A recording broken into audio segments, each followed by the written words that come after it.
Hi and welcome to the Running Channel monthly show, brought to you by our friends at Wiggle.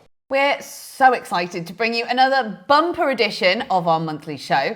I mean, we get to talk about running for the next half an hour or so. What's not to love? Yep, so make sure you hit subscribe and tap that bell icon so you get notified when we upload new videos all about running. Let's take a look at what's coming up.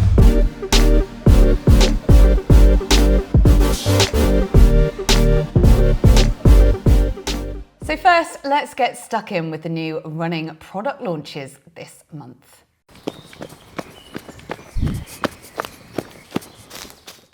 Now we're starting this month with the HOKA One Mach 4.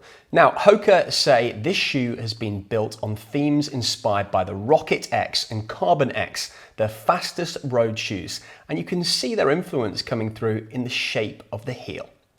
The difference with the Mach 4 though is that this has been designed for long runs and logging lots of miles. It is though an everyday all-rounder that's softer and bouncier than previous versions. And there's a new pull tab, revamped upper and refined collar shape that alleviates pressure on the Achilles. Next up, a recyclable performance running shoe from Salomon. The Index 01 have been 3 years in the making. It's made to reduce material waste by allowing users to return them once they've worn them out, so that the materials can be reused to make things like ski boots. Andy's done a full first look review of these shoes on the channel, so check that out for more. Also this month, Puma have re-entered the running space by launching not one, but 5 new models and running apparel too. Puma have created a carbon-plated shoe for everyday runs rather than just a focus on racing, like we've seen with lots of other brands at the moment. And the Deviate Nitro has midsole infused with nitrogen gas. It's exciting to see Puma back in the running space with a whole range of shoes, including stability shoes, shoes for beginners, and speedier shoes. Puma are also working with women runners so that they can create shoes suited to female biomechanics. On to some trail shoe launches this month, and first up is the adidas TERREX Speed Ultra. This shoe's been designed in collaboration with Adidas TERREX athlete, friend of the running channel, and all-round outstanding ultra runner Tom Evans.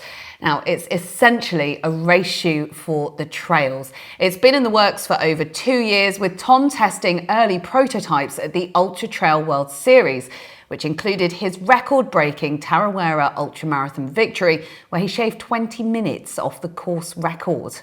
So what makes this shoe a fast trail shoe? Well, Adidas TERREX claim it balances being lightweight with stability and energy return on the trails. It also features a bolstered outsole with continental grip, which was inspired by gravel road bike tyres.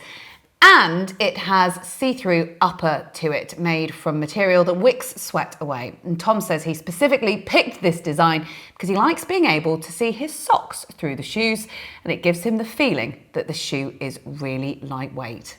Next in the trail shoe launches for March is On's new Cloud Ultra. On say this shoe's designed to conquer the toughest terrains with maximum cushioning and support. So one to consider for those of you tackling off-road ultras, as the name would suggest. Now, if you ever run long distances, you might have noticed that your feet can quite quickly swell up. On claims that they've developed a revolutionary solution called the Flip Release, which they've premiered in the Cloud Ultra. It's located on the forefoot and basically relieves uncomfortable pressure with a flip of the small tool secured on the lacing. It has the usual Cloud Tech layers that anyone who's run in Ons before will recognize from road models like the Cloud Stratus. And lastly, on to ASICS, who've launched the Women's Sunrise programme to mark International Women's Day, which took place earlier this month. They've released a load of YouTube videos featuring high-profile sportswomen looking at various aspects of well-being, including managing mental load, learning how to move with your menstrual cycle, and tips on how to relax and balance life pressures. It's all pretty zen. And as part of that, they've also released the new Sakura collection of different colorways in some of their most popular running shoe models and apparel, inspired by the calm and pastel colors of nature.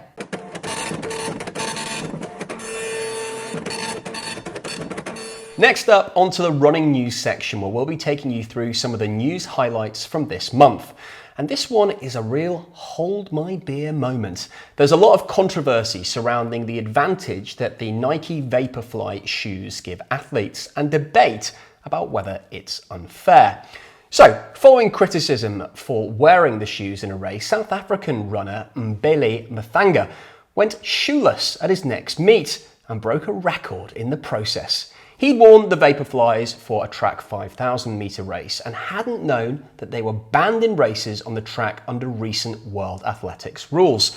So, at his next run, a track 10,000 metre, he opted to go barefoot and set a KwaZulu-Natal record, beating the provincial best by 16 seconds. Now, in the interest of sharing all of the facts, Mathanga was used to racing about 70% of his previous races barefoot, including road, cross-country and track. Elsewhere, the debate on whether runners should wear masks while out running due to the COVID-19 pandemic is back on the agenda for some. Now, it is a tricky topic, but one that we felt that we should raise as the running channel after all. While we're no medical experts, we do agree with the general advice to exercise caution and consideration for fellow pedestrians. Maintain a 2-metre distance where possible. If you have a buff, you could use that and pull it up over your nose and mouth while you're passing people. Or maybe look at a running route that has fewer people around if possible. Just be thoughtful and considerate, and don't make anyone else feel uncomfortable. If you are returning to running after having COVID and want some useful tips and advice from the experts and Kate and Rick, be sure to check out our video all about it. There was positive news for UK park runners this month as the return to the weekly time 5k events was laid out. All being well, with the lockdown restrictions easing, we'll be seeing a phased return to the Sunday junior park runs for 4 to 10-year-olds. That's going to be from the 11th of April, with the goal of Saturday 5k events coming back on June the 5th in England. I cannot wait! And finally this month, the fastest marathon time uploaded to Strava just got quicker. By the way, Eliud Kipchoge didn't upload that sub 2-hour marathon on Strava, so technically, did it even count? Anyway, Yusuke Agura, who finished in 5th place at the Lake Biwa Marathon in Japan with a time of 2 hours, 6 minutes and 52 seconds. His average pace was 4 minutes 48 per mile, with his fastest mile of the race coming in at 4 minutes 41 seconds. The previous record was held by Danny Matteo, who uploaded his Valencia Marathon PB. Now, we wanted to say thanks for all the feedback and suggestions that you have been giving us in the comments for the monthly show, especially this month requests for our resident physio Manni to cover in the physio room. So if you've asked for help with shin splints, this is for you.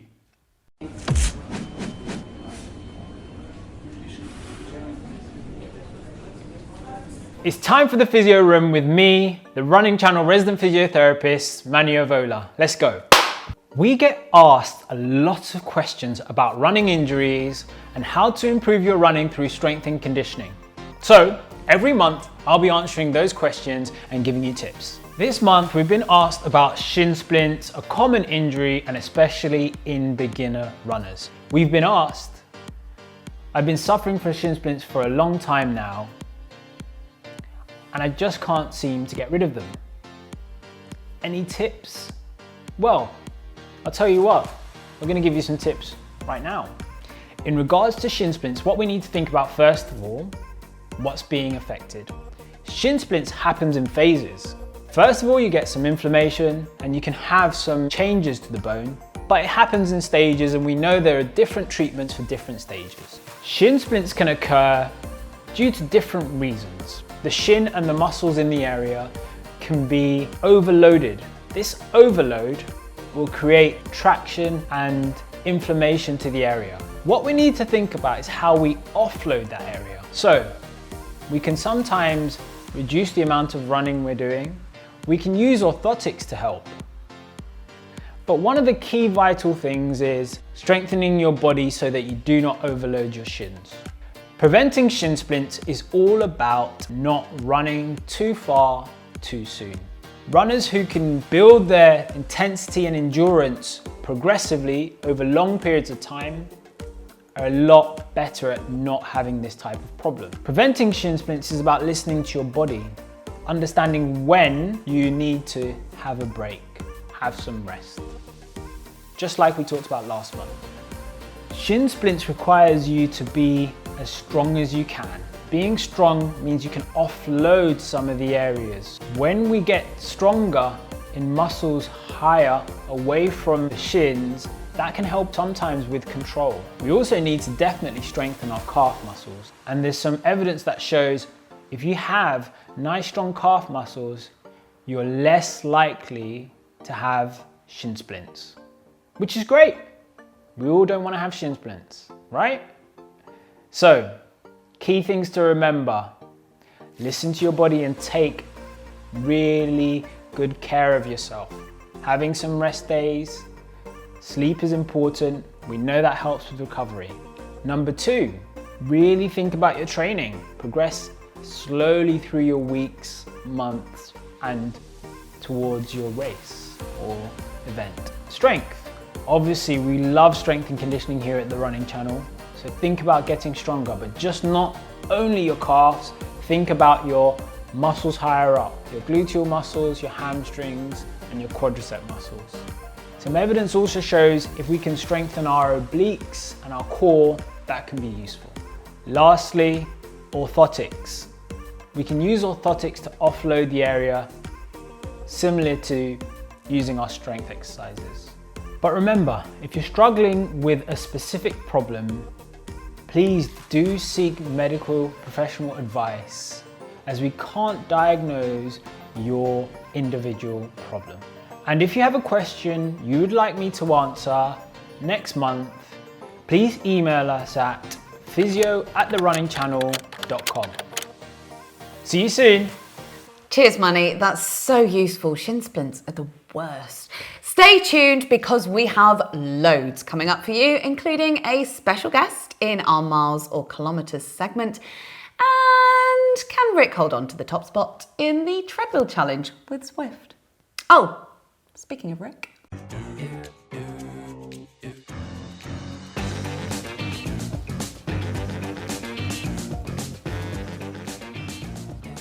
It's that time again. Every month we are challenging Rick, that's you, to try something new in the world of running. Last month, you tested out the X belt. Oh yeah. This month, we thought we'd better test your flexibility by getting you to try a bit of yoga for runners. Oh no, I mean, some people can't touch their toes. I can't touch my knees. Good luck with that. Yet again, it's time for me to be put to the test for another challenge, Rick. Ooh, text message, a modern day rarity. Rick, this month we challenge you to try yoga. Yoga can really benefit your running, flexibility and core strength. So have fun with this and try to keep your balance in all of the positions. Okay, let's do it. Okay, let's get going. First move.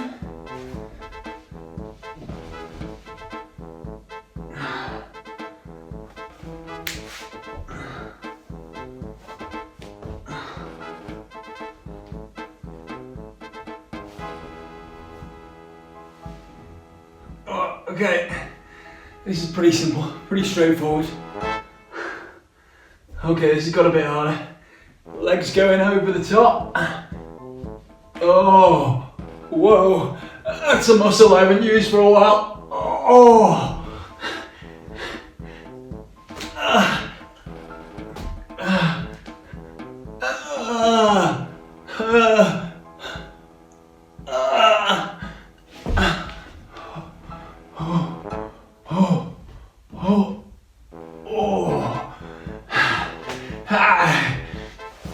How's she doing that?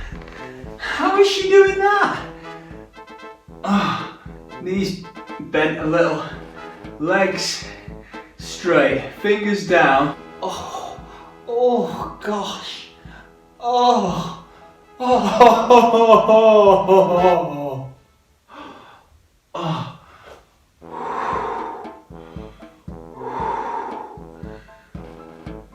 Okay, here it goes. Straight up. Leg straight. Switch. Oh!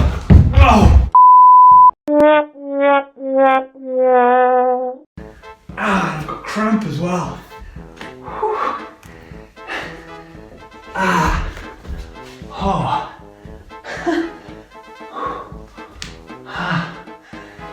I think it's supposed to give you cramp, is it?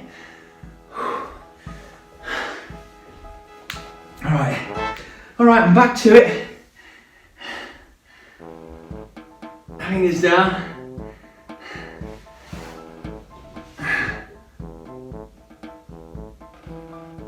Like a lion, like a lion. Roar.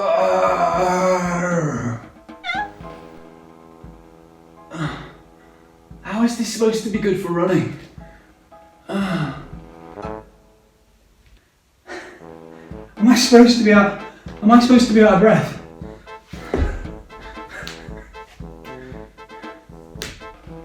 And forward rotation. Oh, like a pelican or a flamingo. It's not very a flamingo with bad coordination. And then we go into the pray position. Or is this just praying you haven't broke anything during the last 10 minutes?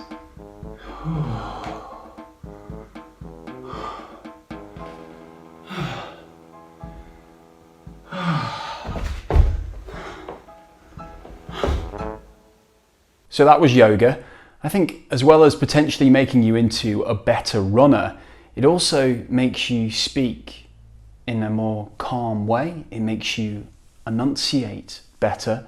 I think it potentially makes you into a better person, a better husband, father, wife, grandfather, daughter, son, whatever it may be, and just brings you a little bit more at peace with yourself. But apart from that, I'm going to hurt tomorrow quite a bit. How do you think I got on with yoga? Have you got an idea for another challenge for me? Let us know in the comments below. Oh gosh. That was painful to watch. What's that Shakespeare quote? If balance be the fruit of love, fall over. No. What is it? If music be the food of love, play on? Oh, that's it, yeah. Something like that. Rick, good try. Yeah, I mean, yoga's clearly not for me. Flexibility is not the one. If you have got a challenge that you would like to see Rick take on next month, be sure to leave it in the comments. Now it's time for Ask TRC, the section where we answer your questions. My favourite bit. If you want to know something about the presenters, have a training question, or want to know a running fact, then email asktrc@therunningchannel.com and your question could be read out next month.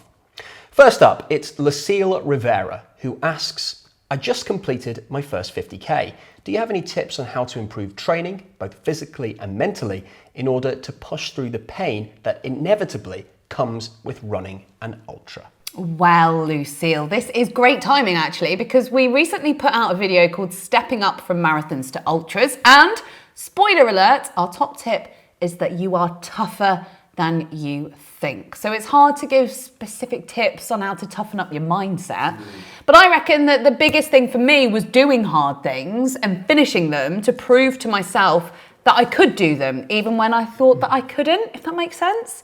So mantras are a really good way to keep you focused when things get hard. Think of something that's going to keep your mind busy and push you through. Have you got a mantra? I think of you when I think of ultras, Anna. Ultra Anna, the two just go together. There's some other really famous mantras as well, like don't be Steve Way, great, ultra runner. Great. That's a good one. Great, very good, very good. I've always got a little song in my head as well that kind of goes around my head. I have Waiting for a Star to Fall quite a little bit. Oh yeah. Waiting for a star to fall, carry your Not really a heart. mantra. No, it's not. What else have I got? Basically just songs of the moment come and go in my head, Anna, quite a bit, I'd say. Okay. Okay. Keep you going. It's all about next step. Next step. One foot in front of the other. Hopefully that has given you some tips there, Lucille. And do check out Stepping Up to Ultras for some more. Next up, a couple of questions which we thought we'd bunch together because they're all about feet.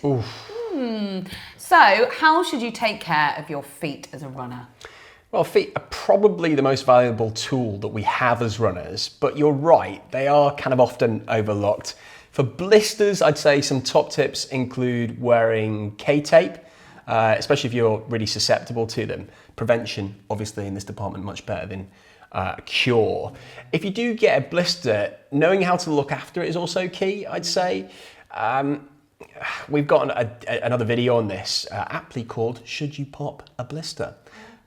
Some top tips that I have as well. Right. I used to get really bad blisters when I first started running, but touch wood, I really don't get them anymore unless I've been out on a really, really long run. And I think that's because your feet toughen up over time. So where you would get blisters previously, I don't really get them so much. Is it heel on the heel? Just on your heel, the blisters? Where is it? Same place? All over. All over? My little toe. Really? Down the side of my foot, on the arch. Used to get them all over the place. And my other top tip for feet, trim those toenails. So true for runners, get ahead of the game. Shorter than you think you need to trim them because they can like dig in and cut the like toe next to you. Yeah, keep really on top of your toenails. Yeah, so yeah, lots and lots of feature. Air and good quality prevention. And then finally, a very important question which came in from Kevin O'Kane. Sorry, we have kept you waiting, Kevin, as this definitely requires an urgent answer. Kevin asks, when you open a yogurt, do you lick the lid or scrape it off with a spoon? Well, Kevin, it just so happens that Anna and I, this is going to go wrong. Anna and I have got a yogurt in front of, oh my gosh, you've even chilled them. Yes, they're from the fridge. You've chilled them. Yeah. Can I say, I really like cheap yogurts. This is not cheap. No, I know, this is quite posh. Yeah. I like the really cheap stuff. So this is what I'd probably do when I go for it. That's probably what I'd do if I was going to have a yogurt. No, I'm definitely a spoon scraper. Get that spoon in. I mean, it gets a bit messy, but yeah. To be honest with you. That's all over your face. You see, Anna. They're really nice, I mean, aren't these are too posh for me. I like cheap, nasty yogurts. Yogurt all over Just give me the cheap stuff. Right. Hopefully that's answered your question, Kevin. Thank you so much for asking us. If you have any other questions that you want to ask us in Ask TRC, then email asktrc@therunningchannel.com and we could answer them next month. I mean, it really doesn't matter what it is you ask us. And if they cost more than about 15p, I'm not into it. These were like 180 for 4. Oh my gosh, I would never spend that on a yogurt, ever.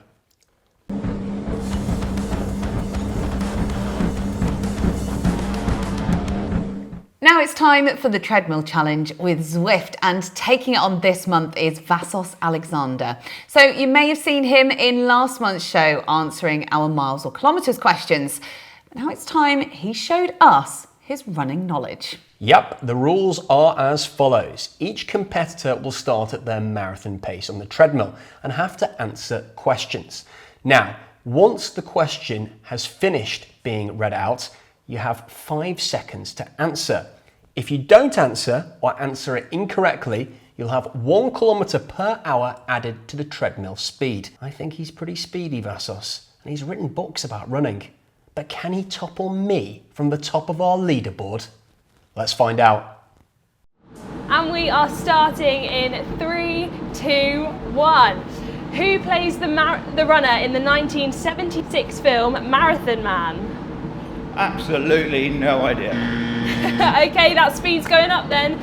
Finish this 2019 film title. Brittany runs a... Say again?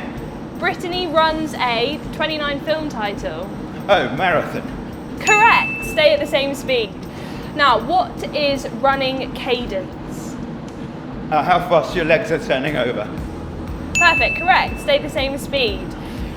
How many muscles are in a human foot?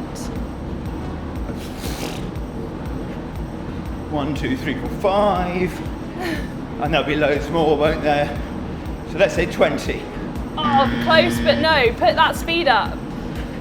What animal is the fastest runner on Earth? Cheetah. Correct, stay the same. How many miles long is the Ultra Trail de Mont Blanc? Oh, it's 105 or 6, yeah. Correct, stay the same. What are the rules of the 4-4-48 challenge? No idea. Put that speed up. Who wrote the novel The Loneliness of the Long Distance Runner? No idea. Then put that speed up. In the film Chariots of Fire, which event did Aubrey Montague compete in?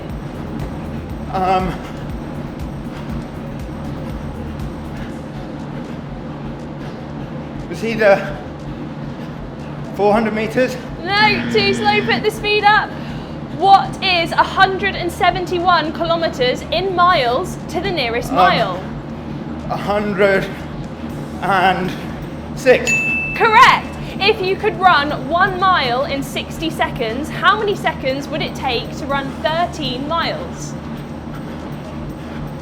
1 mile in 60 seconds. Yeah. 13.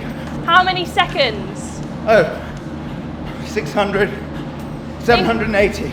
Yeah, correct. If you ran 50 kilometres a week, how many weeks to the nearest week would it take to run the circumference of the Earth? No idea. Put that speed up. The Nile is 6,650 kilometres long and is the longest river in the world. How many marathons? I've just put it up already. How many laps of a 400 metre track would you need to do to run a marathon? 105. Close, 105.4, incorrect, so put that speed up. A long jump run-up is usually 40 metres in length. How many run-ups would you have to do to cover 10 kilometres? I've just stopped now. Put that speed up. What is the current qualifying time? So that was the treadmill challenge with Zwift. How did you find it? I forgot that, whisper it quietly, but I actually quite like running on treadmills. Oh, really? I sort of always think I'm not gonna, and I never do. I never do. Just occasionally when I'm away from work and there's a gym in the hotel and I think, oh, I'll just go for the treadmill for 20 minutes, and I always quite enjoy it. So I'd forgotten how much I enjoy running on treadmill. So I did quite enjoy it, and I got my heart pumping. Yeah. Good. I'm glad you enjoyed it. So where do you think you're going to come on the leaderboard? I don't know. I don't know. Well, I am delighted to tell you that your time today was 3 minutes and 33 seconds, which comfortably puts you on the top of the leaderboard. So very well done. I sort of feel like I've cheated now. Do you think I started too slowly? No. Just take it. Take the victory. I'll take the victory. Thank you so much for playing. And that was the treadmill challenge with Zwift. Well, another leader at the top of the treadmill challenge with Zwift. Knocked off your perch, Rick. I knew that was going to happen. I mean, how am I supposed to compete with a man with thighs like Vassos Alexander? I love it. Right. Sorry, Rick. Although that does put me... I mean, he absolutely nailed me. Can anyone beat Vassos? Find out next month. And leave your suggestions for contenders in the comments. Finally, over to our miles and kilometres segment. Some quick fire running questions we like to ask a different guest every month. This month, we sat down with Running Channel presenter Kate.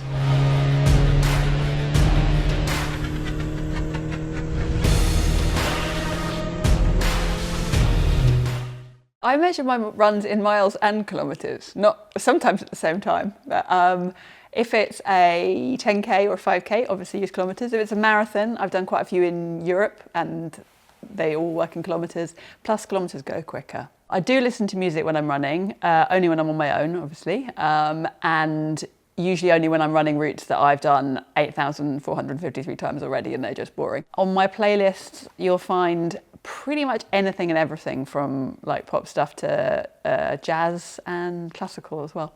I measure long runs in time, so 2 hours, 3 hours, whatever, time on feet. But anything speed related like interval training or reps is always in distance.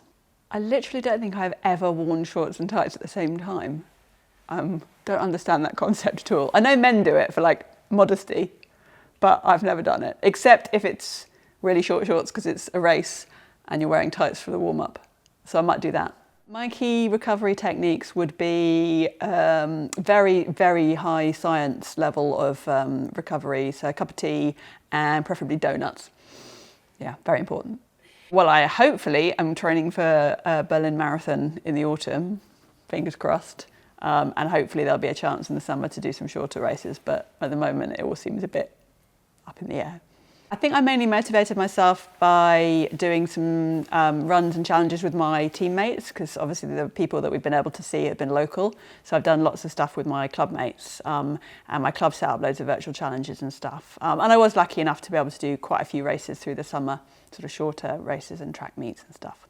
My best running memory is, I guess it would have to be, I for years wanted to break 3 hours for a marathon, and I did finally in 2018, just under 3 hours in Seville Marathon. So I guess it's finishing that and knowing I'd done it. Mostly relief at the time, but yeah, best memory, I guess. I'm not really sure who's inspiring me at the moment. I find that I love watching elite sport. I really love top runners, love Laura Muir, I love a lot of the marathon runners and so on. But actually I find like day to day, the people who inspire me most are people who I know in real life and who are slightly better than me, and therefore it's kind of an achievable goal rather than something that's just too impressive for me to ever dream of.